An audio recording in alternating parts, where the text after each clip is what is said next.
Viral seorang bapak jualan keliling sambil memanggul anaknya di Makassar. Sebuah video memperlihatkan seorang bapak-bapak tengah berjualan sambil memanggul anaknya viral di sosial media. Video tersebut diunggah di akun Facebook Teropong Kota Makassar. Dalam video berdurasi pendek tersebut, terlihat seorang pria parubaya tengah berjualan sambil berjalan kaki di pinggir jalan.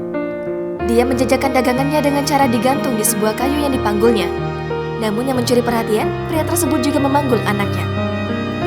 Anak laki-lakinya dia letakkan di dalam karung yang turut dipanggulnya, sehingga pria tersebut memanggul dagangannya di sebelah kanan, sementara anaknya di sebelah kiri.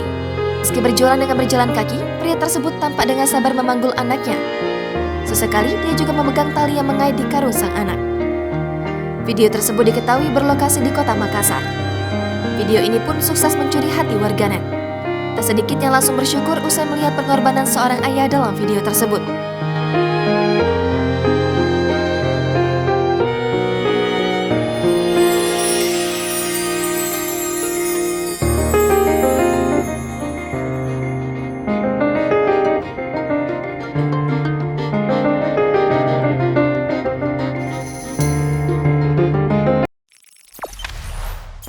Jangan lupa subscribe, share, komen, dan like ya.